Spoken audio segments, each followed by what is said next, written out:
Hey guys, so recently I did 100 masks in 100 days, basically to find new masks I like. Everyone would ask for mask recommendations, and really the only mask I could really recommend to them that I liked was the First Aid Beauty Ultra Repair Oatmeal Hydrating Mask, and I thought I needed to branch out and try some new ones. I own a lot. I tried 100 in 100 days, and I probably have 30 or 40 rinse off masks left that I haven't gotten to, so I'll have to do those next time.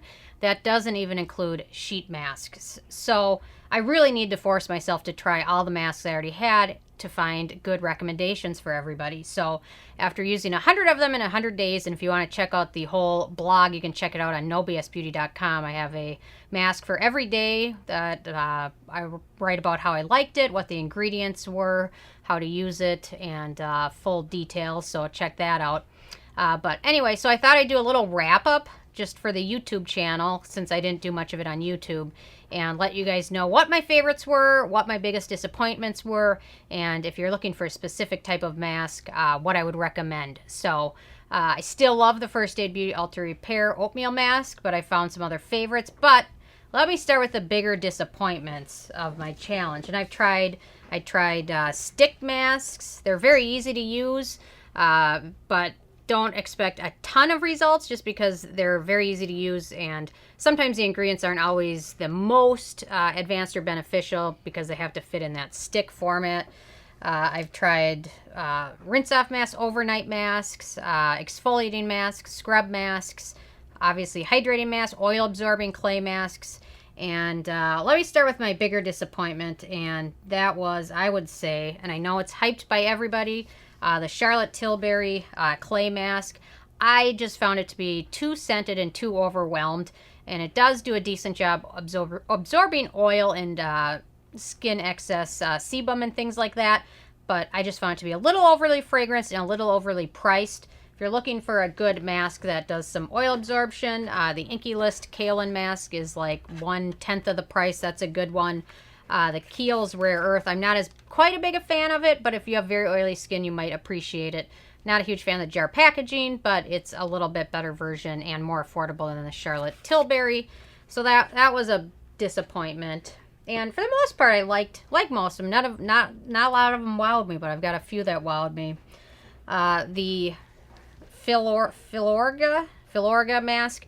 It just had some iffy ingredients in there, and then a lot of fragrance ingredients, but it contained preservative in there that I'm not necessarily a big fan of, so wasn't a huge fan of it, and it's a little expensive to boot. Thankfully, I got a little sample in a box, so it wasn't too much of a cost to me. But another one is the Grown Alchemist Age Repair Gel Mask. The texture of this was super liquidy. It didn't stay on like a mask. It kind of just dripped off my face the entire time I was wearing it. So I just didn't find it to be super helpful, especially since the mask wouldn't really stay in place very well. So it's meant to be kind of hydrating and kind of repairing things in your skin. So if you're looking for something that has those qualities but works a lot better, I'd recommend the Tula Kefir Ultimate Recovery Mask. This one's a little bit better. It stays on your skin better and also contains some good beneficial ingredients in there as well. So this one I just wasn't a huge fan of for that reason. And it's pretty expensive, so I don't want a mask sliding off my face the whole time I'm wearing it. The Glam Glow Instamud. I reviewed this as well on YouTube, but this one just doesn't have a lot of beneficial ingredients. It's more about the bright purple color and the kind of foaming action it gives you. And it's got a lot of alcohol and super drying, and I didn't find it to do much for my pores or anything. So what would be a good mask that I'd recommend using in its place? Actually, a good one for pores would be either of these herbivore masks. They're not the best packaged, but if you pick them up and start using them right away, you probably won't have any issues with it. But these just did a little bit more for my pores. It's their Blue Tansy or their Brighten mask.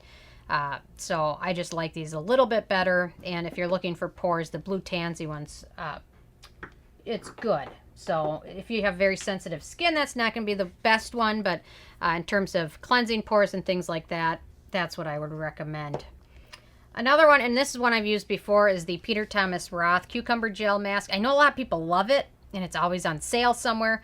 But for me, honestly, I just didn't get a lot of benefits from it. It's supposed to be super hydrating, But to be honest, by the time you rinse it off, I just didn't notice any after effects. I know it's hugely popular and a lot of people love it, but I just found it to be kind of apply, rinse off, and once you rinse it off, kind of everything else, like the hydration, rinses off with it. So I don't know. Just wasn't super impressed with it, but if you do like the Peter Thomas Roth brand, a couple ones I would recommend. Their Hungarian Thermal Water Mask, really like. Don't like the jar packaging so much, but super hydrating and leaves your skin feeling nice and soft afterwards. Or their Irish More Mud. This is also does a nice job, kind of exfoliates skin and leaves it a little bit more hydrated and kind of fun with the color as well. So those would be two I'd recommend from Peter Thomas Roth. But between the cucumber or the gold mask, neither of these really did much for me. The gold one was, I don't know, a lot of people like that one too, and I just didn't find it super impressive. And then the last one that I was disappointed with was the 10-minute tan. And you know what? It's interesting. The first several times I used this, I liked it. I actually noticed a difference. But the more and more I used it, and if you don't plan on using it for like a week in a row and using it after you cleanse your face, you're not going to get much of a tan, and most of the effects wash off with it. So with this, you really have to commit to using it every night for at least 10 minutes. I recommend 20 on clean skin in a row to actually see the benefits. And if you're only going to use it once a week maybe, you're not going to notice much benefits. But it does contain some good beneficial ingredients, so that's a good thing. But overall, left me wanting more. So my favorites, let's see. The one that I really like the most, I have to say, is the Papa Recipe Eggplant Mask. Actually, I used it again last night. This was the second one, so after the challenge ended, I went back and started reusing some of the ones I really liked, and this was the one I chose to reuse first. It's got a little bit of exfoliating beads, not a lot in there, but it's purple, and it absorbs a lot of excess oil and seems to do a nice job brightening skin, slightly exfoliating it, and it's super easy to use as well. So really like this. If you have dry or oily skin, I can see how anyone would benefit from it. And it's also well packaged and contains some good antioxidants and things like that. So this is definitely a good one that I really liked using. Let's see. Another one that surprised me actually was the Tony Moly Vital Vita 12 mask, mango mask, which I used as a rinse-off mask. You can use it as a sleeping mask too, but actually I was really surprised by this and I really liked it. I wasn't sure what I was really going to think of it, but it was super fun, and it seemed to do a nice job kind of brightening my skin, exfoliating it, and giving me some extra brightness. So I actually didn't even want to rinse it off. So this is one I'll be definitely going back to. Really was surprised by that. So let's see. Another one, I already mentioned it, is the Tula Kefir Ultimate Recovery Mask. It's well packaged, contains a lot of good beneficial ingredients for your skin. Kefir, which is a beneficial ingredient, antioxidant. This one is really nice. It really smoothed over my skin super easily, worked well, didn't really have any fragrance that was noticeable, and seemed to do a really good job hydrating my skin. So this was a good one. Definitely going to be using this up. And I love that it's well packaged, because I've got all these masks. I'd say probably half of them are packaged in jars, so I got to hurry up and use those because they're going to go bad quickly. And actually, I just wanted to really quick show kind of a visual explanation of jar packaging. So this is the COSRX Ultimate Nourishing Rice Overnight Spa Mask. And recently they repackaged this in a tube now, which is good. But if you open it up, this isn't even that old, but you can kind of see the yellowing of the product around it. So definitely keep that in mind. So yeah, so you can kind of see how it's starting to age and things like that. So that just kind of is a demonstration of why jars just aren't the best. Even if it doesn't contain a lot of antioxidants, it just is open. It's more prone to things like that. So anyway, so that's one thing to keep in mind about jars. So another one I actually really ended up liking, which is also in a jar, so I'll be using this one up as soon as I can, is the Algenist Alive Prebiotic Mask, which is kind of feels like whipped cream when you apply it to your face. It has a little bit of color changing when you rinse it off, which I don't know. I'm not really impressed by things like that, but it is kind of fun. It changes from teal to pink, changes from the jar color to the color on the cap, and it just feels really hydrating. It also feels nice after you rinse it off. Your skin feels super soft and smooth and hydrated. So, and I'm starting to find that adding prebiotics and probiotics into your skincare can certainly help heal skin and build a good, healthy acid mantle and things like that. So this was also one of the ones I ended up really liking as well. And let's see. Another fun one, but actually a good one, is the Olli Henriksen Cold Plunge Pore Mask, which has a fun teal color to it.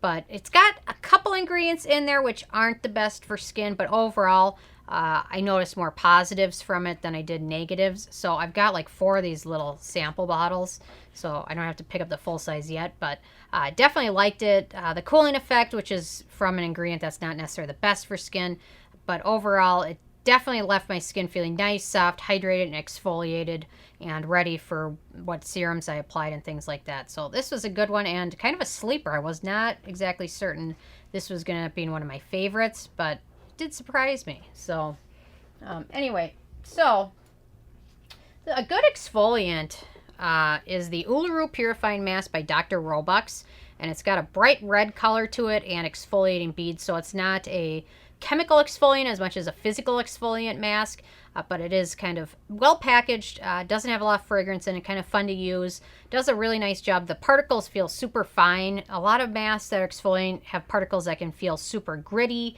and almost like they're tearing your skin.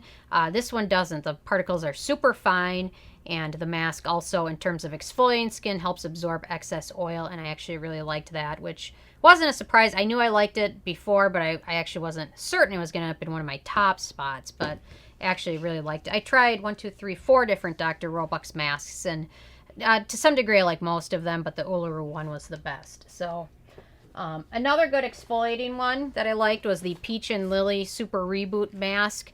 It's similar in color and ingredients to the Herbivore Blue Tansy Mask, but this one's also jar packaged, so not necessarily a big fan of that, but it does a nice job if you just like to exfoliate your skin once in a while instead of using a daily exfoliant. Really like this for that, just exfoliating maybe every few days. So that was a good one. And if you're big into exfoliation, this one is not for the faint of heart, but it's the Drunk Elephant Baby Facial. Definitely is very exfoliating, almost at times too much so. I have to rinse it off ahead of time, but this one does a good job exfoliating, so if you're a fan of that, this is a good one to try. I know it's a little bit pricey, but I think this might be the second bottle I bought since it came out. It came out, I think, 2 years ago, so a little bit of it goes a very long way, so you don't need much, but it does a good job exfoliating your skin. And then my last one, I tried a few from Truly Organic, but I really like their hemp mask. It's super affordable, not a lot of ingredients, and a little bit of it goes a long way. And to be honest, this is kind of what I wish the Peter Thomas Roth cucumber gel mask was, but this just does a little bit better job. Fewer ingredients, so if you have very sensitive skin or skin issues or allergic to a lot of different ingredients, they use minimal ingredients, but do a very good job making their products. So this was also a favorite of mine. So interesting. I don't know. I tried Origins. I tried Bioderma Formula 1006, Sonia Dakar, Laneige, Omarosa. I never know how to say it. Ofra, Naturally Serious, Fresh, the Retinol brand, Pericone. I don't know. I tried lots of different ones, and those were my favorites. And then you saw kind of the ones I didn't like so much. So anyway, feel free to ask me any questions, and I'm interested in what your favorite mask is. So if you have one, definitely leave a comment. Be sure to check out nobsbeauty.com. If you're interested in any of these specifically, I've got an article at length about every single one, so over the course of 100 days. So anyway, so check out nobsbeauty.com, and thank you guys so much.